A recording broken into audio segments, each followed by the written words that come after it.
Students, today we will be doing part 2 of the lesson The Red-Headed League. We have already done part 1 in the previous video where I have explained you about Mr. Wilson's story.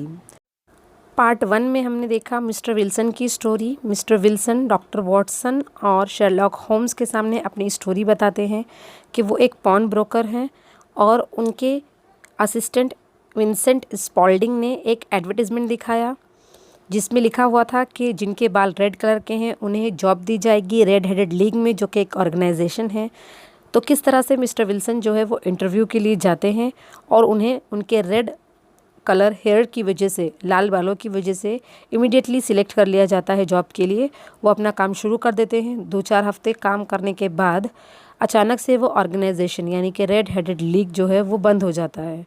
तो यहाँ पे mister Wilson Sherlock Holmes के पास इसलिए आते हैं, तो उनको पता ये करना है कि ये red headed league organisation actual में था क्या। उन्हें सिर्फ रेड बालों की वजह से इमीडिएटली अपॉइंट भी कर लिया गया और कुछ ही हफ्तों के अंदर वो ऑर्गेनाइजेशन बंद भी कैसे हो गया। तो मिस्टर विल्सन जो है बहुत ही सिंपल मैन थे। उनको इस कंपनी के पीछे की कोई भी प्रॉब्लम समझ में नहीं आ रही थी, तो वो शर्लॉक होम्स के पास आए। शर्लॉक होम्स जो है he was a detective. Sherlock Holmes ने जब मिस्टर विल्सन की स्टोरी सुनी तो उन्हें मिस्टर विल्सन का जो मैटर है वो इतना सिंपल नज़र नहीं आया जितना वो दिख रहा था। उसके पीछे की बहुत बड़ी प्लानिंग के बारे में शर्लॉक होम्स को पहले ही डाउट हो चुका था और इस पूरी स्टोरी का पता लगाने के लिए कि ये ऑर्गेनाइजेशन था क्या कुछ फ्रॉड होने वाला था या कुछ क्राइम होने वाला था, उसके पीछे का रीज़न सब पता लगाने के लिए शर्लॉक होम्स फाइनली डिसाइड करते हैं कि वो मिस्टर विल्सन के घर पर जाकर पूरी इंक्वायरी करेंगे। तो आगे हम देखते हैं उसके बाद क्या हुआ पार्ट 2 में। So part 2 what happened next. Doctor Watson's account, मतलब ये स्टोरी डॉक्टर वॉटसन सुना रहे हैं। Well Watson, what do you think of it all, asked mister Holmes after mister Wilson had left. Holmes doctor Watson से पूछते हुए कहते हैं कि तुमको क्या लगता है ये क्या मैटर है। I make nothing of it, I answered frankly. Holmes sat silently for some time and then invited me to go out with him.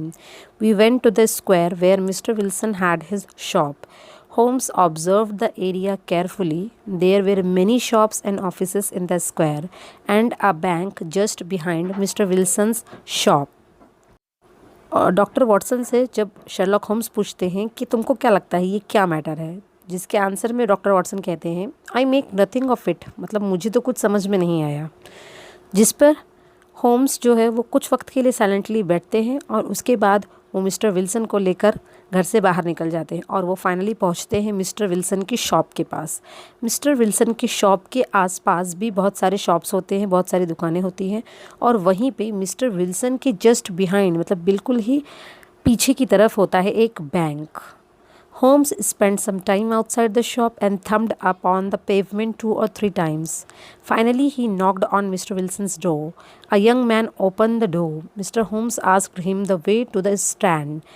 The assistant answered the questions and quickly closed the door.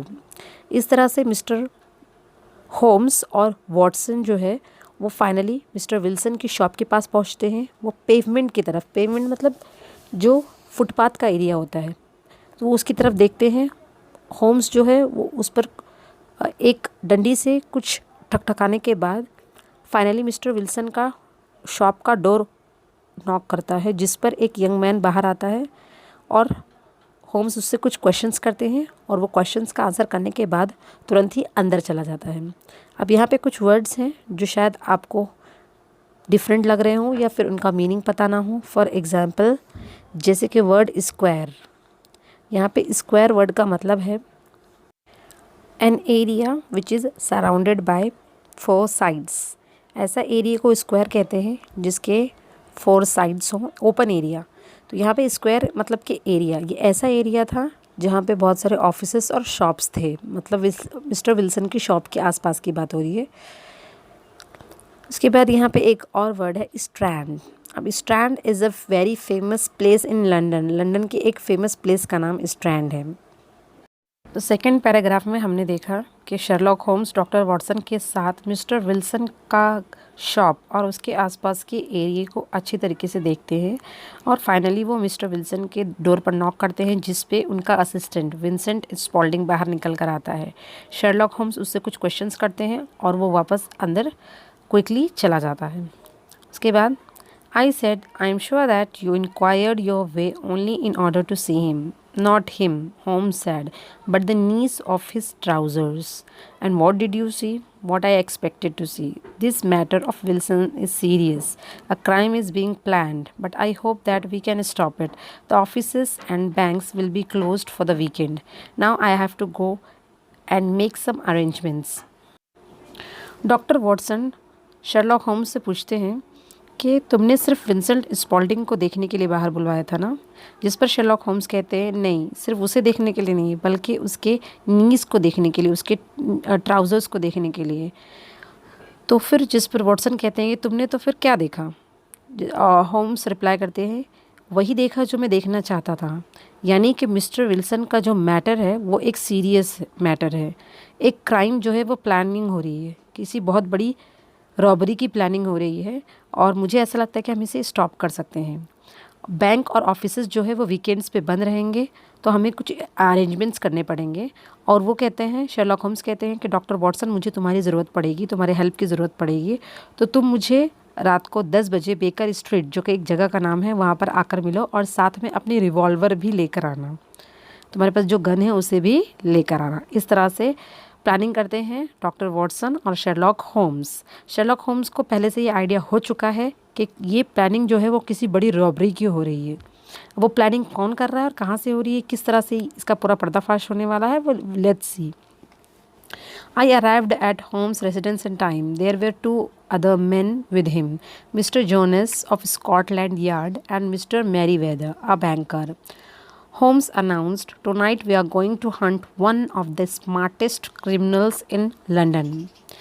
Mister Holmes के residence पे doctor Watson जब पहुंचते हैं तो वहाँ वो दो आदमियों को देखते हैं। उनमें से एक आदमी होता है मिस्टर मैरीवेदर, जो कि बैंक मैनेजर है, और दूसरा पर्सन है मिस्टर जोनेस, स्कॉटलैंड के हैं वो।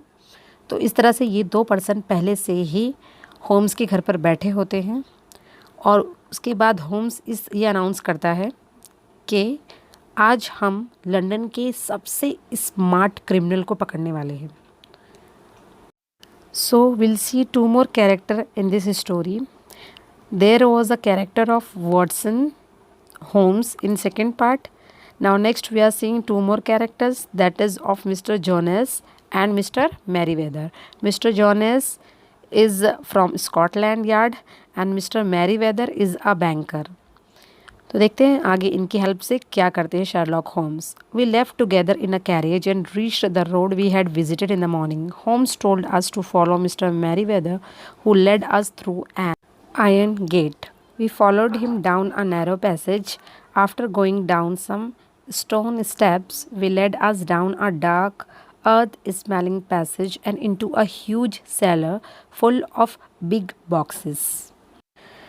मतलब कि सबको इंट्रोड्यूस कराने के बाद Sherlock Holmes, mister Merryweather, doctor Watson और मिस्टर जोनेस सब मिलकर ये लोग कहीं जाते हैं। वो एक पतले रास्ते से गुजरते हुए एक बड़े आयरन गेट के पास जाते हैं यहाँ पे, और फिर फाइनली वो एक सेलर में पहुँचते हैं, मतलब एक जेल तरह का गोडाउन होता है, वो वहाँ पे पहुँचते हैं जहाँ पे बहुत सारे बड़े बड़े बॉक्सेस रखे होते हैं और उनमें से ही एक बॉक्सेस पर वो लोग बैठ जाते हैं। We are in the cellar of the city branch of one of the main banks in London. Mr. Merriweather is the chairman of the bank and he will tell you why a criminal should take an interest in this cellar at present, said Holmes. Mr. Merriweather explained that the bank had borrowed a huge quantity of gold from the Bank of France and the boxes in the cellar were full of gold.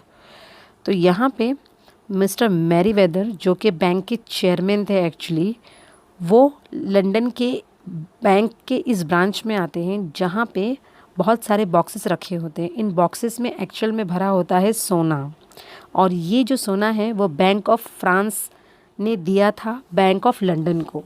तो यहाँ पे actually जो criminals हैं यानी कि जो planning कर रहे हैं बैंक में रॉबरी की, वो मिस्टर विल्सन के थ्रू रॉबरी करने वाले थे। मिस्टर विल्सन का जो घर था वो बैंक के पहले था। मतलब मिस्टर विल्सन के घर से अगर एक टनल निकाली जाए, मतलब एक सुरंग अगर खोदा जाए, तो वो डायरेक्ट पहुंचता था बैंक तक। तो इस तरह से मिस्टर विल्सन को उनके घर से दूर रखने के लिए उनको जॉब ऑफ़र किया गया था, ताकि वो सुबह के 10 से 2 बजे तक घर पर ना रहें और उनके घर पे जो है वो टनल खोदने का काम किया जा सके। और वो टनल जो है वो बैंक तक पहुंचता था, जहां पे गोल्ड से भरे हुए बॉक्सेस रखे हुए थे। तो एक्चुअल में जो ये रॉबरी होने वाली थी वो इन्हीं गोल्ड से भरे हुए बॉक्सेस को चुराने की प्लानिंग चल रही थी। Holmes expected the criminals to act that very night. He had to wait there in total darkness without making any noise to take the criminals by surprise. They have but one escape route, whispered Holmes. That is back through Mr. Wilson's house. I hope that some men are waiting at Mr. Wilson's door, Mr. Jonas. So Holmes को ये पहले ही पता चल चुका था कि ये बहुत बड़ी रॉबरी की प्लानिंग चल रही है। तो होम्स पूरी तैयारी के साथ उस बैंक तक पहुंचता है और वो साथ में अपने मिस्टर जॉनस को कहता है कि वो मिस्टर जॉनस का कौन है, ये पुलिस पर्सन है। तो ये अपने साथ और भी कुछ लोगों को लाते हैं और कुछ लोगों को मिस्टर विल्सन के डोर की साइड रखते हैं और खुद मिस्टर होम्स, वॉटसन और मैरीवेदर, ये लोग बैंक के जो उस सेलर में, मतलब बैंक के नीचे जो गोडाउन होता है वहाँ पे ये लोग क्या होते हैं, छुपे हुए होते हैं और क्रिमिनल्स का इंतज़ार करते हैं, क्योंकि वो लोग वो सुरंग देख चुके होते हैं जो मिस्टर विल्सन के घर से ये बैंक तक के निकलती है। तो इस तरह से ये लोग वहीं पर बैठे बैठे क्रिमिनल्स का इंतज़ार करते हैं, क्योंकि उन्हें ये डाउट होता है कि क्रिमिनल्स आज ही ये चोरी करने वाले हैं। I have an inspector and 2 officers waiting at his door. Then we have stopped all the holes. Now we must be silent and wait. तो मिस्टर जॉनस कहते हैं शर्लॉक होम्स को कि मैंने एक इंस्पेक्टर और 2 ऑफिसर्स को मिस्टर विल्सन के घर पर लगाया हुआ है। अगर क्रिमिनल्स भागने की कोशिश करेंगे तो सुरंग की एक तरफ पर, टनल की एक तरफ पर हम लोग खड़े होंगे और दूसरी तरफ यानी मिस्टर विल्सन के घर पर 2 ऑफिसर्स और एक इंस्पेक्टर खड़ा होगा। तो इस तरह से क्रिमिनल्स का बच के निकलना बहुत ही मुश्किल है। तो इस तरह से ये लोग क्रिमिनल्स को ट्रैप करने के लिए, उन्हें अपने जाल में फंसाने के लिए ये लोग पहले से ही तैयार खड़े होते हैं। We waited silently for more than an hour. It was pitch dark in the cellar. Then suddenly a point of bright light appeared in the floor of the cellar. Then a line and a gash seemed to open and a hand appeared. A broad stone turned over upon its side and left a square hole. A boyish face emerged. The man looked about and came out of the hole. He had a companion with him, a man with very red hair.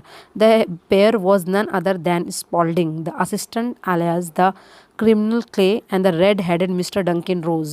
As soon as they climbed out of the hole, Sherlock Holmes sprang out and seized Clay by the collar. तो इस तरह से mister Holmes और जो दूसरे 4 लोग हैं वो भी खड़े होकर टनल के साइड यानी सेलर में जो बैंक नीचे हैं, ये लोग इंतज़ार कर रहे होते हैं क्रिमिनल्स का। फाइनली एक स्टोन वहाँ से हटता है, बड़ा सा स्टोन टनल का हटता है और एक पर्सन जो है वो टनल से बाहर निकलता है और ये पर्सन कोई और नहीं बल्कि विंसेंट स्पॉल्डिंग होता है, जो कि मिस्टर विल्सन का असिस्टेंट था। एक्चुअल में ये एक क्रिमिनल था जिसका नाम था क्ले, और जो ये क्ले है वो मिस्टर विल्सन को अपना नाम विंसेंट स्पॉल्डिंग बताता है और वहाँ पर काम करने लगता है, उनको बेवकूफ़ बना देता है बहुत ही इजीली। और उसके साथ एक और पर्सन होता है, एक और क्रिमिनल होता है जो कि होता है डंकन रोज़। तो इस तरह से ये जो प्लानिंग होती है वो डंकन रोज़ की और स्पॉल्डिंग यानी कि क्रिमिनल क्ले की होती है। ये लोग कोशिश करते हैं मिस्टर विल्सन को किसी काम में फंसाए रखने के, ताकि उसके घर पर, मिस्टर विल्सन के घर से जो टनल लोग खोदने वाले हैं बैंक तक के, वो लोग पूरी कर सकें। तो इस तरह से ये लोगों की ये प्लानिंग होती है। तो जैसे ही क्ले जो है वो सुरंग के रास्ते से बैंक के अंदर आने की कोशिश करता है, शर्लॉक होम्स उसका कॉलर पकड़कर उसे घसीटता हुआ आगे की तरफ ले जाता है। This is all a kind of action scenes that you can imagine, जैसे कि मूवीज़ में होता है। We see different action scenes जहाँ पे एक हीरो होता है, विलन होता है, उनके बीच की जो फाइटिंग होती है। You all can see the entire thing here in this paragraph. Through this picture, you can imagine how the fighting was going on between Sherlock Holmes and Vincent Spaulding, who is actually criminal Clay. The other dived down the hole and disappeared. जो दूसरा person यानी कि Duncan रोज था वो tunnel के अंदर वापस जाकर गायब हो जाता है.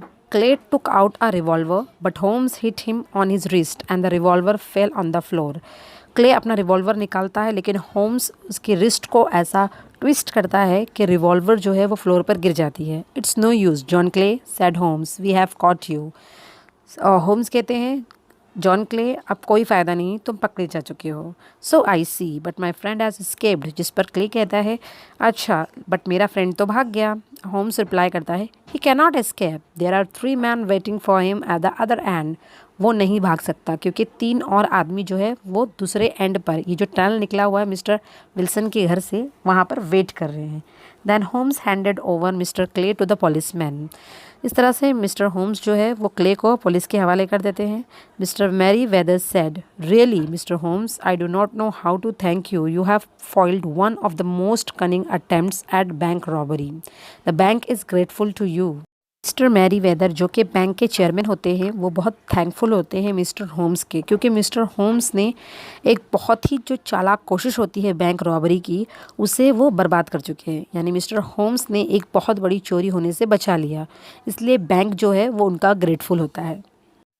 You see, Watson, Holmes said, after we reached his home, it was obvious from the first that the only possible object of the strange advertisement and the peculiar job was to get Mr. Wilson away from his shop for some hours every day.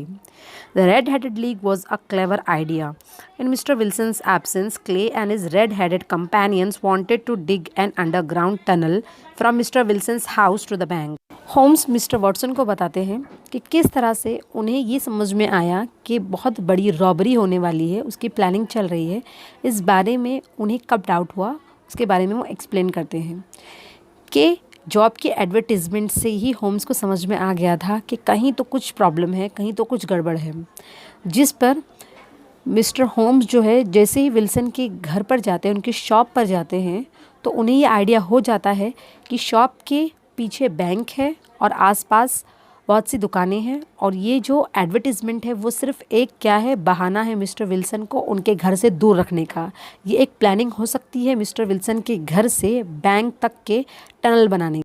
इस पर doctor Watson पूछते हैं कि उन्हें कैसे पता चला, उन्होंने कैसे गेस किया कि इस टनल बनाने का या फिर उनके घर में जो भी चीज़ें चल रही हैं उसके पीछे का मकसद क्या है, मोटिव क्या है. जिस पर शर्लॉक होम्स बताते हैं कि जैसे ही मैंने असिस्टेंट के बारे में सुना, जब मिस्टर विल्सन ने बताया कि उनका असिस्टेंट हाफ वेजेस पे काम करता है यानी हाफ सैलरी पे काम करता है, तभी मैं सस्पिशियस हो गया, यानी मुझे शक हो चुका था. और जैसे ही मिस्टर विल्सन ने डिस्क्रिप्शन बताया असिस्टेंट का, तो मैंने इंक्वायरी की और जिससे मुझे पता चला कि एक्चुअल में वो क्रिमिनल क्ले है. और कोई क्रिमिनल मिस्टर विल्सन की शॉप में क्यों काम करेगा. I inferred that he must be digging a tunnel to some other building. और उसके बाद सेलर के आसपास का एरिया चेक करने के बाद मुझे ये समझ में आ गया कि शायद से ये एक टनल खोदने की तैयारी चल रही है. There must be something like digging a tunnel to some other building. When we visited the shop, I bet upon the pavement with my stick to find out whether the cellar is stretched out in front or behind. It was not in front. और जब mister Sherlock Holmes ने shop के आसपास का area देखा, pavement देखा, stick से उस पर मारा, तो इनको समझ में आया कि यहाँ पे कुछ प्रॉब्लम है. यहाँ की जो ज़मीन है वो कुछ अलग लग रही है, खोखली जैसे लग रही है. I saw the bank on the other side of the house and guessed what the criminal had in mind. Bank को सामने देखकर विल्सन के शॉप के शर्लॉक होम्स को ये बात बहुत अच्छे से समझ में आ गई कि एक्चुअल में ये क्रिमिनल जो है वो प्लानिंग कर रहा है बैंक रॉबरी की. इसीलिए वो मिस्टर विल्सन की शॉप को यूज़ करके वहाँ पर टनल बनाना चाहता है ताकि वो डायरेक्टली बैंक तक पहुँचे और वापस से जो गोल्ड रखा हुआ है बॉक्सेस में बैंक में, उन्हें चोरी करके दोबारा मिस्टर विल्सन के हाउस के थ्रू, शॉप के थ्रू बाहर निकल जाए. तो इस तरह से when Clay answered the bell the knees of his trousers were wrinkled and strained. फिर आगे और बताते हुए मिस्टर होम्स कहते हैं कि जब उन्होंने क्ले को देखा तो क्ले की जो नीज़ के ट्राउज़र्स थे वो रिंकल्ड और स्ट्रेन्ड थे. मतलब उनमें रिंकल उसी वक्त आई होगी जब वो टनल खोदने की कोशिश कर रहा होगा. तो इस तरह से इनका जो शक था वो कंफर्म हो गया शर्लॉक होम्स का कि एक्चुअल में क्या चल रहा है। You know the rest of the story, और आगे तो सब हमें पता है। इस तरह से मिस्टर होम्स जो है वो पूरी स्टोरी डॉक्टर वॉटसन को एक्सप्लेन करते हैं। You reason it out beautifully, I exclaimed in admiration. इस तरह से डॉक्टर शेरलॉक होम्स की तारीफ करते हुए डॉक्टर वॉटसन कहते हैं कि तुमने बहुत अच्छे तरीके से रीज़न दिया, पता लगाया है कि एक्चुअल में क्या होने वाला है। If you like the video, do like, comment, share and subscribe to my channel if you're new, and also press this bell icon so that you can get notification of all my upcoming